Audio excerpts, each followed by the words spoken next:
la clé de tes 20 ans mooy nga jàng consentement nga ubbi sa xel pour mën si dugal ay compétences su àdduna dama bëgg ngay xalaat si ñaari mbir yi dama bëgg sa vie mu nekk si ñaari mbir si boo amee 20 ans la plupart des gens si nit ñu bëri soit si benn mbir la ñuy nekk wala sax 5 mbir ok d'accord dinaa la jox ñaari mbir wax la lu muy tekki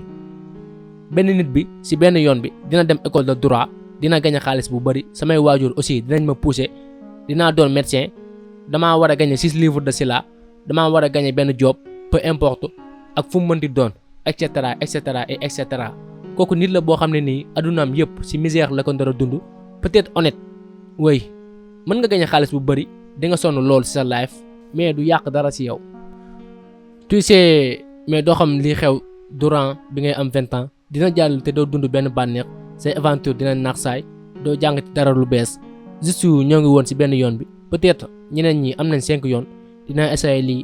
lii dinaa dem Europe dinaa dund ci benn groupe pendant un moment dinaa commencer ay podcast dinaa def lee et cetera dinaa ubbi benn restaurant et cetera après ay mbir yu doy waar arrivé nga am 30 ans amoo woon benn compétence bu dëgër lu nekk nga bëgg koo créer ba mu dem ba fixé wu ci ni ngay gisee sa vie yàq sa concentration sa imagination ak sa leadership contrairement à quelqu'un ki nga xam ne nii ci benn yoon kese lay concentré wu dina sonn peut-être mu accro wu ci drogue wala sax ci leneen ça dépend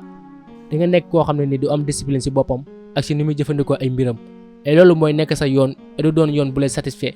xel ñaari yoon la année ba ngay am 20 ans itam ñaari yoon la lu ma bëgg a wax foofu ci benn yoon mooy dangaa ubbeeku nekk jeune teg ci dangaa war a dund bànneex yaatal sa xol 20 ans benn yoon nga koy am ci sa ngir gu dund muy leer du ñaar du ñett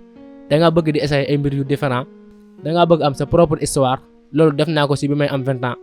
saa ma xam ni man royukaay laa ci ñëpp parce que am naa ay mbir yu bari yoo xam ne nii def naa ko ci anam bu bon peut-être honnête mais ay mbir la yoo xam ne nii maa ko def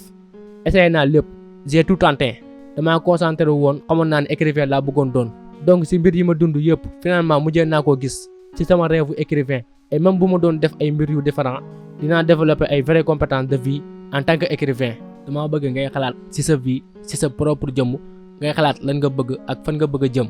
man mii di wax ak yow dama bëgg loolu dinaa firndewu ci bëgg musique et cetera et aussi dinaa am mbégte bind sama propre entreprise et cetera dama bëgg wàllum technologie et aussi dinaa am mbégte nekk ab inventeur innovateur ci ay manières yu bokkul am nga compréhension bu baax ci li lay jox ay idée moo xam ci wàllum science la wala ay activité physique ay mathématiques say wax ak façon bi ngay bindee ak façon bu mu mënti doon ok d'accord maintenant am nga place pour di defar ay mbir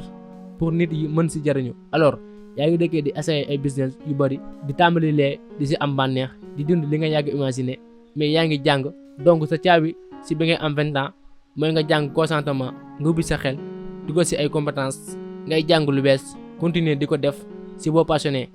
parce que dangaa war a jàng ndax am na lu lay xaar bu lépp demee boor lépp nekk ay livre de droit wala ay livre finance et cetera sa xel dina tëju mais boo dëkkee di essayer ay mbir yoo xam ne nii ci cadre li nga bëgg la basé wu di nga ubbi ay différentes compétences te aussi di nga créer ay mbir yow mësul yaakaar ci sa vie alors dama bëgg nga def sa énergie ak sa xel nu mu ubbeekoo ci àdduna bi nga boole ko ak tuuti discipline ak concentration bu doy sëkk pour nga mën nekk ci ñaari mbir yi mooy sa aventure ak sa développement wu compétence ñaari bu ñu boole nekk benn mooy doon li lay gunge ci say 20 ans lu essentiel lay nekk parce que dama bëgg saa boo yeewoo nga def sa 31e anniversaire bu yàlla defee mu ñëw un jour